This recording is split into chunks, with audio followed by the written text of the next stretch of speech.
Hi, everybody. Welcome to the Faithbridge gathering. Been looking forward to the chance to talk with you and sort of bring you up to date with where we are and where we're going to be going. Before we do that, let's look back.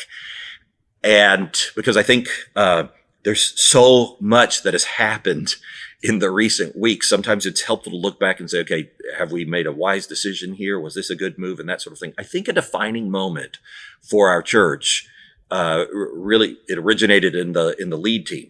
Very early on, we were on a Zoom call, and one of the staff people on our lead team, one of the staff said, are we going to cancel this? Another person said, are we going to cancel that? Whatever the programs were. And I heard these words coming out of my mouth. I said, gang, we're not going to cancel anything. Delete that from your vocabulary. What? How can we do that? I know. We've always done it that way, but that's not the way that we could do it anymore. And for the foreseeable future, we're not going to stop ministry. Everything goes on. It just gets repackaged. It just gets repurposed. It just gets dispensed and dispersed in a different way, through a different means than we've used before. I think that was a really important moment for our team and enabled us to move into, embrace, and take ownership of this lane that we've been traveling in now for a good while and doing it very well. Kids ministry, student ministry, young adult ministry, worshiping ministry, certainly on Sundays, but so many other, women's ministry, men's ministry, on and on and on. Small groups that are meeting no less than in the past, just in a different way now through Zoom. I think that was a really, really important moment that has protected us in a way that many churches didn't quite find that lane and have been desperately needing to get back into their campus, because really maybe outside of just showing a service on Sunday mornings, they haven't really had much to offer.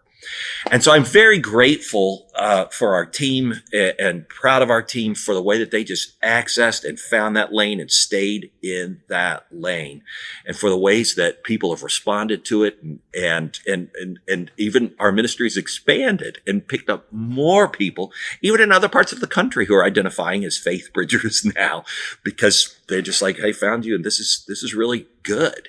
And so what an interesting world that we're in, right? And it's going to continue to be that way. So let me give you one more sort of concept, and then I'll get real practical with us, move us into the multi-phase plan.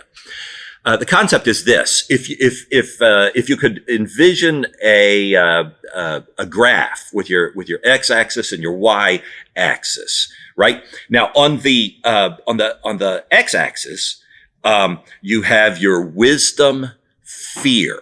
Okay. On one side is wisdom. On the other side is fear. Some people hold back from doing things out of fear, and they say, no, I'm just being wise. Like the person who it just won't ever quite maybe make a commitment, get engaged to a person that they've been dating for 3 or 4 or 5 years. And everybody's like, everything is great. I just I want to be really wise. Well, might it be that you're a little fearful? And maybe we need to move that slider a little bit back. Okay. So you've got this fear and wisdom continuum. And then on the other continuum, or the other axis, you have the faith and the reckless concept, because there's some people who are living recklessly, but they'll say, oh, it's faith.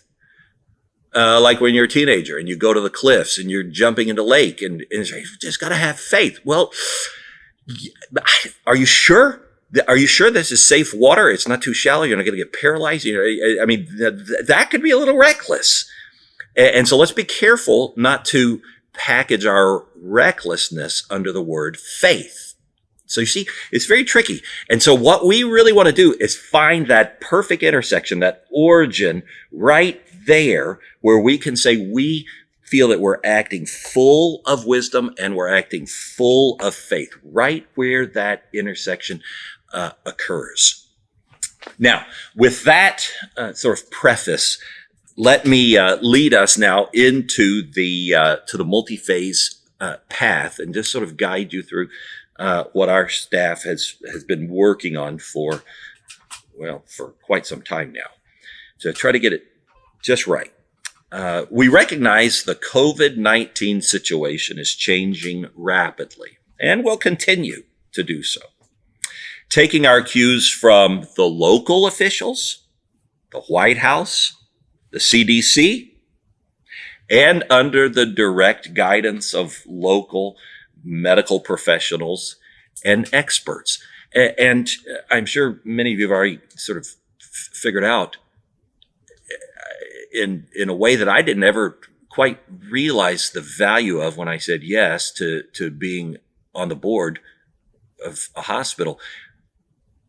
I'm grateful for that access more than ever, because I'm reading reports that come from the hospital every single day, Houston Methodist System. And so in some ways I get information first before it's fed out, to the media and this sort of thing. And I get it without all of the political or media biases that are so prevalent right now. As I think many of you gathered, even in just watching the interview that I got to do with Dr. Boom last week, which I appreciated much feedback that came from, but I think the favorite quote that I heard, I'll just share this with you because I just really felt grateful about this.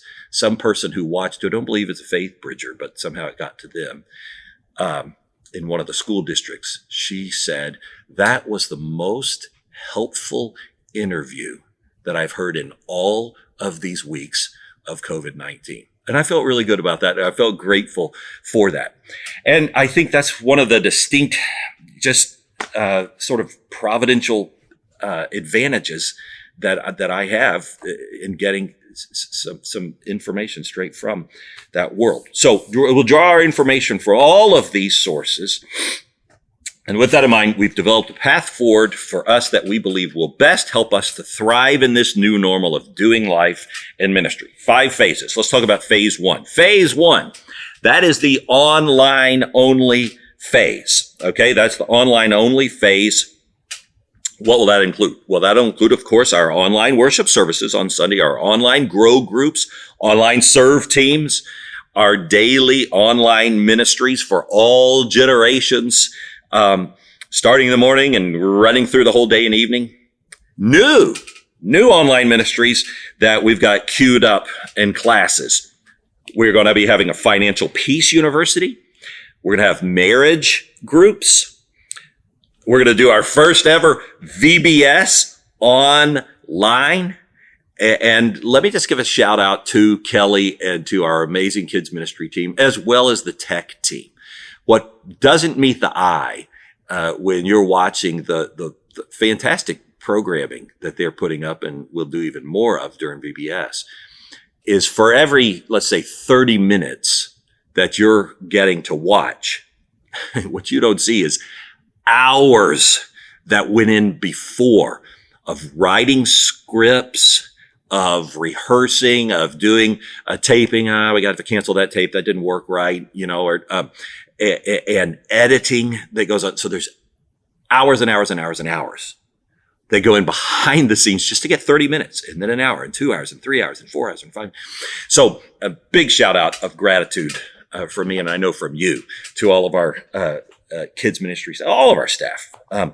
Curious online groups. Both of my boys look forward to their youth curious groups that they have every week with their adult leaders. That'll continue. Speaking of Faithbridge student ministry, the summer dailies. For some years, we've had dailies up here where the kids can come for I think it's an hour or so every day, weekday during the summers. They have maybe a Bible study or play some games or basketball or something like that. Pardon. And but our youth ministry's just putting together dailies that will be online, and so we'll just continue to use the online forum and Zooms and all those sorts of things. Summer study in the book of Psalms. You'll be hearing about that and more stuff yet. And so I'm just so grateful. I'm so excited. We're in phase one. We've been in phase one. Phase one is even going to get better. So let's move over to phase two. Okay. Phase two. Everything from phase one rolls over.